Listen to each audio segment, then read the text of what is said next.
일어나 빛을 발하라. 이는 내 빛이 이르렀고 여호와의 영광이 내 위에 임하였음이니라. 내 눈을 들어 사면을 보라. 무리가 모여 내게로 오느니라. 내 아들들은 원방에서 오겠고 내 딸들은 안기어 올 것이라. 사랑의 하나님, 주님께서 베풀어 주신 은혜 감사드립니다. 또 찬송과 영광으로 주님께 이렇게 산제사 드릴 수 있도록 인도해 주시니 주님 감사합니다. 시온을 회복하시겠다고 약속하신 하나님, 저희들이 몸담고 있는 이 나라 이 민족을 주님께서 회복시켜 주시옵소서. 혼돈과 어지러움이 나날이 계속되고 있습니다. 희망이 끊어진 사람들이 저마다 절망을 노래하고 있습니다. 생활이 어려움에 한숨소리가, 또 물질로 타락해가는 범죄하는 영혼들이 늘어나고 있습니다. 사랑의 하나님, 이 나라 이 민족을 진토에서 일으켜 주시고 이 나라 안보를 책임져 주시사 진정한 평화가 넘치는 나라로 회복시켜 주시옵소서. 이 시간 예배에 참석하신 성도님들, 이 예배를 통해서 영과 육이 새로워지게 주님 도와주시고 자유함을 누리게 주님 도와주시옵소서. 이 시간 선포되는 말씀이 생명의 떡이 되게 주님 도와주시고 삶 속에서 열매 맺는 삶이 되게 주님 도와주시옵소서. 감사드리며 우리 주 예수님의 이름으로 기도했습니다. 아멘. 할렐루야. 오늘 말씀은 축복된 자유의 길. 그래서 오늘 말씀을 정말 신중하게 잘 마음판에 새기면 2025년도에 축복의 길이 열릴 줄 믿습니다. 조는 사람은 오늘 말씀을 못 받는 거예요. 하나님의 징계로 말미암아 나라를 잃고 먼 이방 땅으로 끌려가 포로 생활을 하는 이스라엘 백성들이 그 이스라엘 백성들을 일일이 간섭해 주시고 그들에게 참 자유함을 누리게 해주겠다, 이렇게 약속하고 계십니다. 하나님께서는 고난의 현장에서도 침묵하고 지켜보고 계시다가 어느 순간에 은혜를 베풀어 주시고 또 도와주시고 붙잡아 주시는 하나님이신 줄 믿으시기 바랍니다. 오늘날 우리가 살아가는 이 세상은 너무나 사랑이 메말라가고 있어. 어떻게 보면 사람들이 전부 다 싸우기 위해서 사는 사람들처럼 보일 때가 있습니다.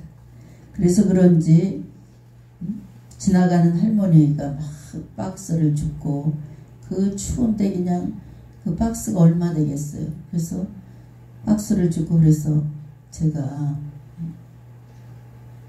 항상 이렇게 핸드폰에 10,000원짜리를 끼고 다니면서 그걸 10,000원을 이렇게 드렸더니 아유 제가 당황했어요.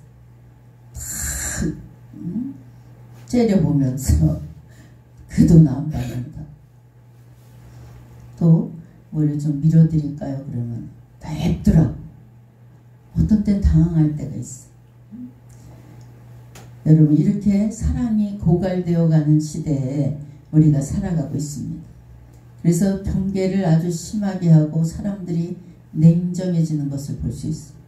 예전엔 전철을 타면 서로 처음 보는 사람인데도 이야기를 하고 어디까지 가냐고 이러는데, 지금 전철을 타고 제가 이렇게 쭉 이렇게 통로를 보면 전부 다 이 시선이 핸드폰에 가 있는 거예요. 옆 사람하고 얘기하는 걸 찾아볼 수가 없어요.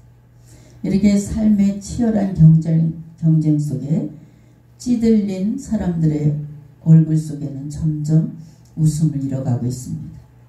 그래서 요즘엔 교회에서 예배드리고 나오는 사람들을 어떤 사람이 관찰해 봤대는, 지켜봤대는. 근데 예배를 드리고 나온 사람도 얼굴이 밝고 웃으면서 나오는 사람이 별로 없더라는 거예요. 여러분, 교회는 어떤 곳입니까? 인간의 영혼의 갈망을 해소하는 곳이 교회이고 생명의 강물이 넘치는 곳이 바로 교회입니다. 인간의 영혼의 갈증이 해소되면 제일 먼저 찾아오는 것이 무엇입니까? 마음에 평강이 오고 나도 모르게 가진 게 없어도 기쁨이 샘솟게 됩니다. 영혼에 만족하면 육도 가진 게 없어도 만족함을 느낍니다. 또 영혼이 기쁘게 되면 육도 기쁜 모습으로 살아갈 수 있습니다. 오늘 본문 17절로 18절을 보면 가련한 자가 간절하게 물을 구했지만 구하지 못하는 그런 장면이 나옵니다. 혀가 마를 정도로 절망한 그런 상황을 묘사하고 있습니다.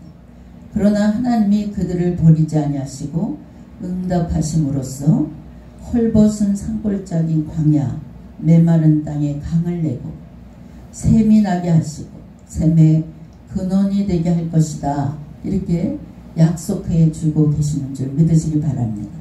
여기서 가난한 자, 이 문자적으로 보면 물질적으로 궁핍할 만 아니라 세상의 모든 권력으로부터 소외당한 그런 연약한 삶을 살아가는 그런 의미로 말합니다. 또 직접적으로 보면 바벨론의 포로로 잡혀가서 생활을 하면서 인간적으로 당연히 누릴 수 있는 모든 권력을 박탈당하고 비천한 신세로 전력하여서 살아가는 이스라엘 백성들을 지금 가리키고 있습니다. 실로 바벨론에서 포로 생활을 했던 이스라엘 자손들은 가련하고 또 가난하기 그지없는 그런 삶을 살고 있습니다.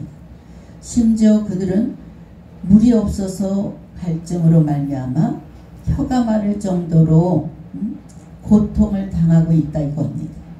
그들은 마치 헐벗은 산이나 사막의 한가운데 서 있는 것처럼 그렇게 갈급한 생활을 하고 있다는 것입니다. 하나님 지금 바로 이러한 이스라엘 백성들에게 풍성한 물을 공급해 주겠다 이렇게 약속하고 계시는 줄 믿습니다. 오늘 이렇게 하나님께서 여러분의 그 정말 메마른 삶을 풍성하게 해주겠다 이렇게 오늘 약속하고 계시는 줄 믿으시기 바랍니다. 이럴 때는 아멘 해야지 됩니다. 하나님께서 이스라엘 백성의 생명을 지킬 것이며 그에게 필요한 모든 것을 공급해 주겠다 이 말입니다. 그런데 여기서 가련하고 가난한 자는 문자적으로 볼 때 궁핍하고 세상 권력으로부터 다 소외당한 사람 바로 우리들의 모습입니다. 이런 우리들의 모습을 하나님께서 보시면서 모든 것을 내가 너에게 자유함을 주겠다. 은혜를 베풀어 주겠다. 이렇게 오늘 이 시간 여러분에게 약속해 주십니다. 하나님께서 이들에게 응답하여서 강과 목과 샘을 주신다는 것은 이들의 영혼의 갈증을 모두 회복시켜 주시면서 그들에게 만족한 삶을 주시겠다 이겁니다. 그리고 여기서 산골짜기 광야 마른 땅은 사람들의 심령이 피폐되어 있는 것을 말하고 또 궁극적으로 망하게 하는 이 세상을 상징하는 것입니다. 그렇다면 강이나 못, 샘을 상징하는 것은 무엇입니까? 그것은 바로 광야 같은 이 세상에 하나님께서 오아시스로 세운 교회를 상징하는 것입니다. 그리고 그러한 강과 목과 샘을 통해서 공급되는 물은 교회를 통해서 부어지는 성령을 상징하는 것입니다. 그래서 여러분 교회에 나오면 성령 충만을 받아야 돼요. 결국 그 본절은 궁극적으로 하나님께서 심령이 가난해서 영혼의 갈증을 느끼면서 하나님의 은혜를 간절히 사모하는 자들에게 교회를 통해서 성령을 부어주심으로 말미암아서 그들의 심령에 만족을 주고 또 삶을 풍족하게 해주시겠다 이렇게 예언하는 것입니다. 하나님께서 오늘날 신약 교회를 통해서 성령을 풍성하게 부어주고 계십니다. 누구든지 예수 그리스도를 믿고 교회 안에 들어오기만 하면 성령 충만을 부어주시겠다는 것입니다.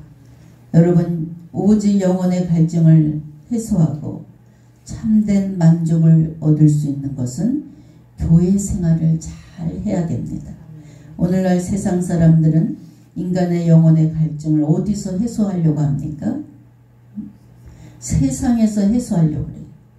어떤 사람은 물질을 흔히 벌어서 내 영혼의 만족을 느끼려고 하고, 어떤 사람은 권력을 얻어서 하고, 어떤 사람은 말초, 신명, 육체적인 쾌락 이런 것을 통해서 영혼의 갈증을 해소하려고 합니다.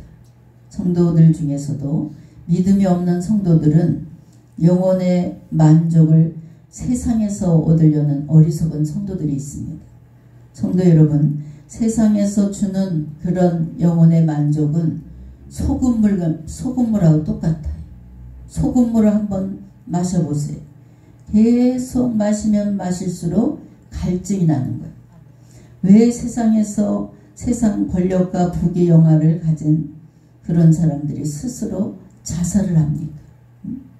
바로 영혼의 갈급함을 해결하지 못한 사람들이기 때문입니다. 옛날에 대학교 교수예요. 또 노처녀예요. 근데 어머니가 아들 하나 딸 하나 있는데, 대부분의 어머니들은 아들을 그렇게 좋아하는데 이 엄마는 시집을 안 간 딸을 그렇게 좋아했어. 그래가지고 몇 채 오피스텔을 그 딸에게 주고, 모든 재산은 딸에게 70% 주고 아들한테는 30% 주고. 근데 그 아들 아내 집사님이 실로암 팬이었어. 또 어느 날 제가 아니 목사님, 저는 어머니가 부자인데, 시어머니가 부자인데 지금 어머니하고 같이 살고 있는 이 집밖에 물려받을 수가 없대는. 근데 어느 날 그 신우가 굉장히 똑똑하고 대학교 교수고 노처녀고, 깜짝 놀랐어요. 저도. 목사님, 큰일 났어요. 우리 신우가 죽었어요. 왜 그러냐면 자살을 했대. 근데 거기 그 저택 같은 집에 어마어마한 물건을 다 그냥 청소복으로 치워달라 그랬어요. 근데 이 집사님네는 그렇게 형편이 넉넉하지 못해. 아니 무슨 말이냐. 거기에 있는 모든 것을 그 대학교 다니는 아들한테 가갖고 다 인터넷에 내놔라. 몇백만원, 1000만원 이상을 건질 거다 그랬어. 그랬더니 대학교 다니는 아들이 가서 명품백이 15개야. 몇 천만원 하는 명품백 이런 것을 인터넷에 팔아서 몇 년치 학비를 얻었다는 거예요. 아니 그 사람이 뭐가 부족해서 자살을 합니까? 그런데 그 영혼의 갈급함을 해소할 수가 없으니까 그냥 죽음을 택하는 거예요. 요나서 4장 13절로 14절에 보면 예수께서 대답하여 이르시되 이 물을 마시는 자마다 다시는 목마르려니와 내가 주는 물을 마시는 자는 영원히 목마르지 아니하리니 내가 주는 물은 그 속에 영생하도록 솟아나는 샘물이 되리라. 성도 여러분, 세상에서 그 어떤 것을 통해서 우리들의 영혼을 만족시킬 수가 없다는 사실을 다시 한번 기억하시기 바랍니다. 마지막 시대에 살아가는 성도들은 오직 교회 안에서 성령 충만을 마음껏 받아 누릴 수 있는 여러분이 되시기 바랍니다. 내 안에 성령이 충만하면 내 안에 성령께서 여러분의 생업의 전체를 책임져 주시고 또 인생을 책임져 주십니다. 세상에 나가서 승리의 삶을 살려면 내 힘으로 살아가면 힘듭니다. 그러나 성령께서 부어주시는 성령의 주시는 지혜와 능력과 힘으로 살아간다면 그 어떤 사막에 간다 할지라도 승리하게 되는 줄 믿으시기 바랍니다. 세상에 나가서 성공하는 길은 성령께서 인도하는 길을 순종하면서 따라가는 길이 순종하는 길이에요. 성령께서 역사해 주시기만 하면 사막이 갈라진 메마른 강야에서 오늘 성경 말씀에 보니까 생물의 강물이 터진다는 그런 말씀입니다.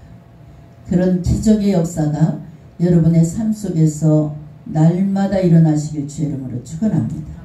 성령이 내 인생에 개입해 주시기만 하면 물질의 노예 생활에서 무엇이든지 다스리고 정복할 수 있는 그런 자리에 세워주시겠다 이겁니다.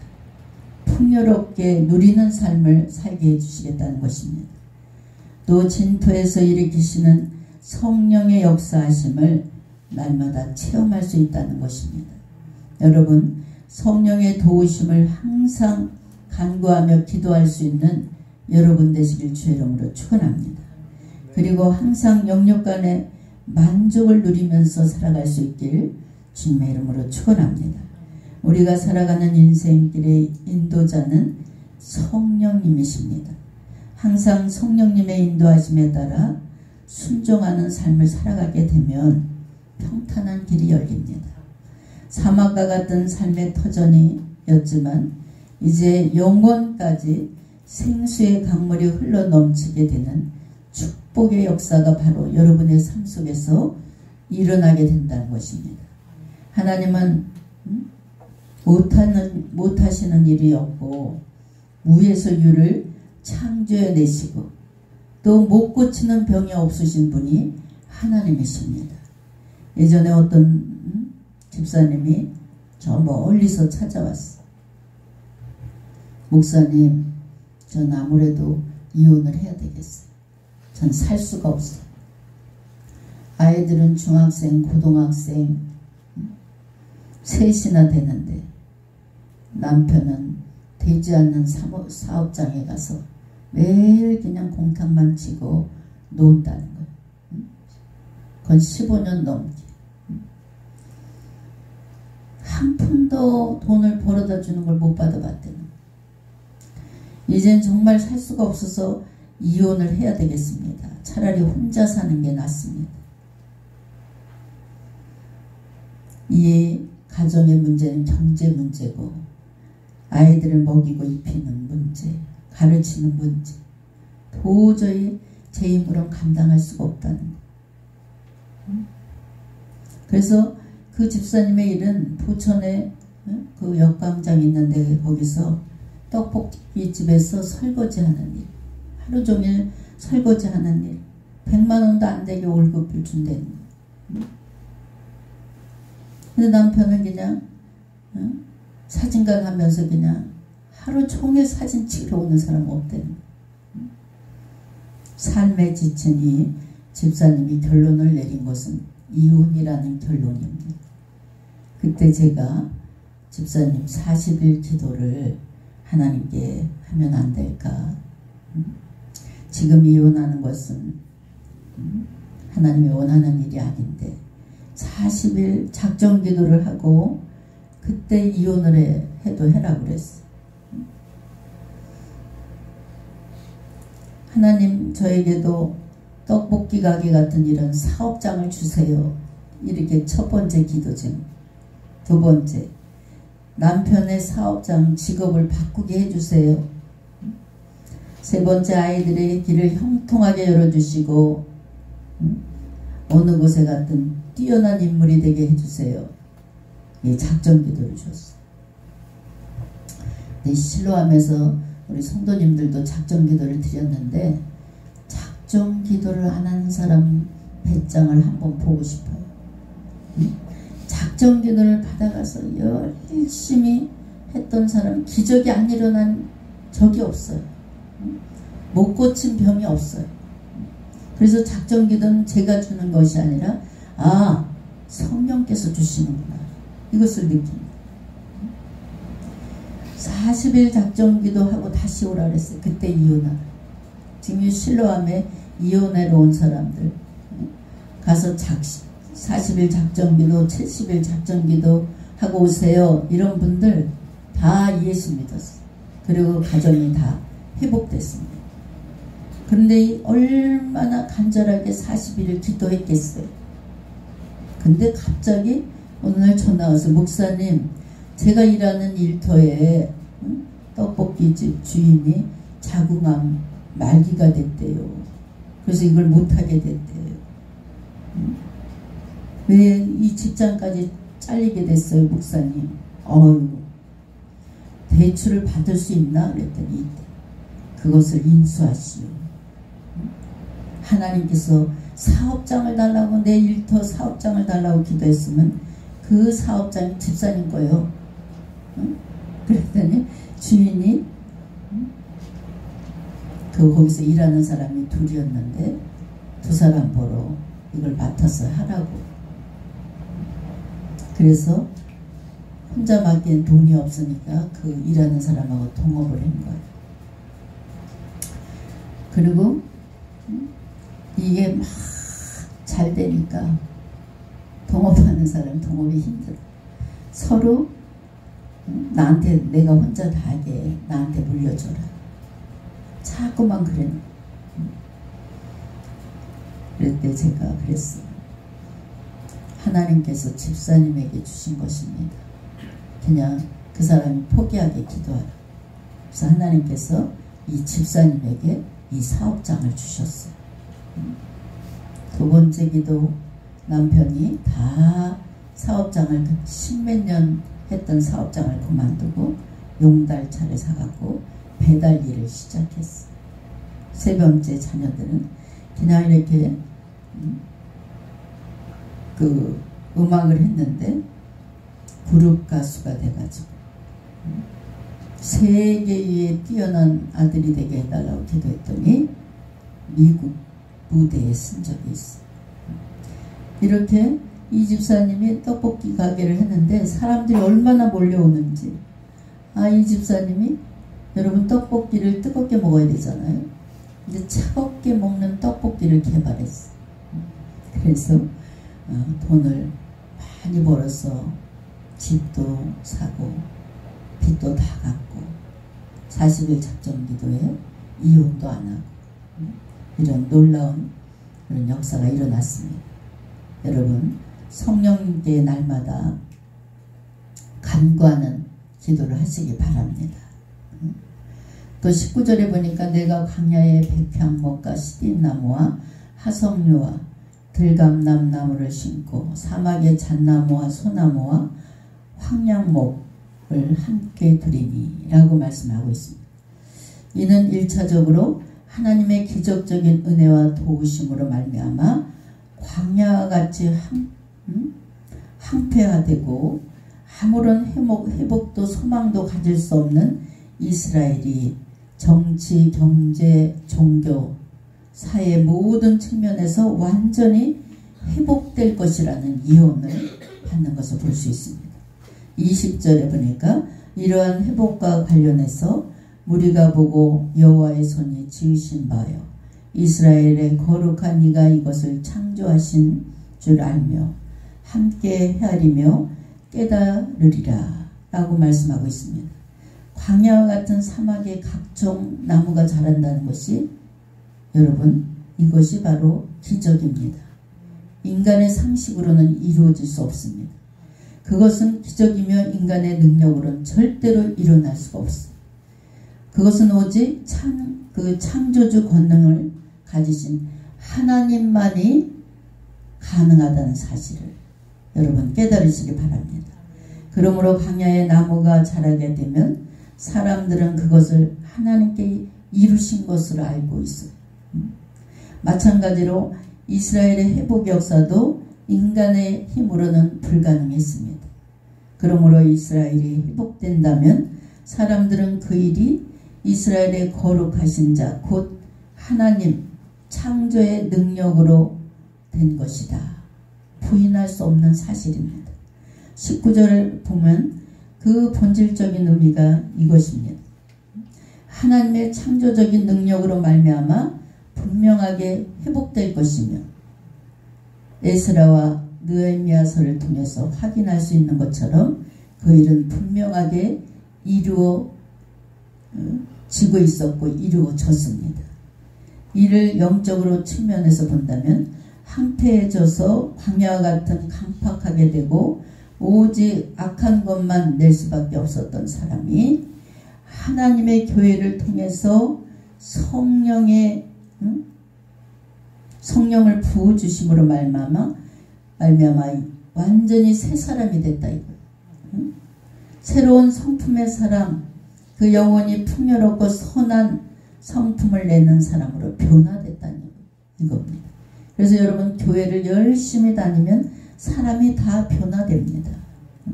생활이 변화됩니다. 여러분 광야에 물이 흐르면 어떻게 됩니까? 광야는 점차 생물이 살게 되기에 적합한 땅으로 변화됩니다. 실로 물은 생명을 상징합니다. 물은 척박한 광야의 메마른 땅에서도 생명을 살려낼 수 있습니다. 그와 마찬가지로 하나님께서 교회를 통해서 공급해 주시는 성령께서도 사람의 영혼을 살린다 이겁니다. 우리 하나님께서는 생명수를 이 시간도 여러분에게 부어주고 계십니다. 특별히 성령은 창조의 영입니다. 그분은 광야와 같은 심령이라도 옥토 같은 심령으로 바꿔놓습니다. 그러므로 누구든지 성령을 받으면 성품이 변화되고 인격도 변화되고 죽은 영혼도 살아나게 됩니다. 악한 일만 행했던 사람이 선한 일을 행하는 사람으로 변하고 풍성하고 아름다운 가는 곳마다 열매를 맺는 사람으로 변화됩니다. 에스겔서 47장 6절로 7절을 보면 에스겔이 본 환상에 의하면 성전 문지방에서 시작된 생수가 죽음의 바다 사해로 들어가게 되자 물고기들이 살아나게 되고 나무들이 살아났다 그랬습니다. 이와 마찬가지로 사람의 심령이 사해바다와 같다고 해도 성령의 생수를 마시기만 하면 생명의 호수가 됩니다. 남을 해하던 자가 다른 사람에게 유익을 주고 교회를 핍박하던 자가 전도자가 되고 마귀와 같은 사람이 천사가 되는 줄 믿으시기 바랍니다. 여러분 이렇듯 성령을 받으면 사람이 변화가 됩니다. 성령 받은 척하는 사람을 가만히 들여다보세요. 성령을 받은 척하는 사람은 변화가 되지 않아요. 열매를 찾아볼 수가 없습니다. 그리고 성령 받은 자들은 기쁨이 넘치고 인격이 변화되고 선한 일을 행하게 되고 어떤 사람이라도 다 끌어안을 수 있는 사람이 됩니다. 또 그 누구도 용서할 수 있는 사람이 됩니다. 영적인 일에 더 관심을 갖게 됩니다. 성령이 충만한 사람의 삶은 아름답고 풍성하게 반드시 변화되게 되어 있습니다. 하나님은 이스라엘 민족에게 축복을 내리사 바벨론 포로 생활에서 해방시켜 주셨습니다. 그리고 사막에서 강을 내고 불모지에 나무를 심게 되었습니다. 유실수로 열매를 얻게 하시며 샘이 터져나와 생수를 마시겠다 이겁니다. 쓸모없던 인생이 보람찬 생을 살게 만들어 주셨고 벌거벗은 삶을 생동감 있는 그런 안식의 삶을 살게 했습니다. 여러분 성숙된 신앙의 자유를 누리면서 복된 신앙의 인격으로 하나님께 영광 돌리는 삶을 살려면 성령으로 충만한 여러분 되시길 주의 이름으로 축원합니다. 여러분 바벨론 포로 생활처럼 살아왔던 세월, 늘 여러분의 절망 속에 빠져서 살아왔던 그 기나긴 세월, 이 시간 회복시켜 주시겠다고 약속하고 계십니다. 주님의 기적을 체험할 수 있는 우리 실로암 성도들이 되시길 주의 이름으로 축원합니다. 사막에서 맨발로 목이 타들어가는 삶의 갈증 속에 살아왔습니까? 이 시간 사막에서 강을 터뜨려 주신 주님 그 주님의 기적적인 축복의 역사를 2025년도에는 여러분 모두 체험하셔서 주님이 주신 기쁨 속에 영혼의 만족을 누리며 살아갈 수 있는 여러분의 삶이 되시길 주의 이름으로 축원합니다. 기도하겠습니다. 가련하고 가난하기 그지없는 저희들에게 자유의지를 허락하여 주시고 성령의 기적과 같은 축복의 역사를 일으켜 주신 주님, 그 은혜와 사랑을 감사드립니다. 사회의 바다와 같이 메마르고 강팍한 심령 위에 성령 충만을 부어주시사 주님이 주신 자유함 속에 살아갈 수 있도록 인도하여 주시고 사막과 같은 삭막한 삶의 터전 위에 강물을 터뜨려 주시사 주님의 은혜와 축복 속에 살아갈 수 있도록 주님 함께하여 주시옵소서. 감사드리며 우리 주 예수님의 이름으로 기도했습니다. 아멘.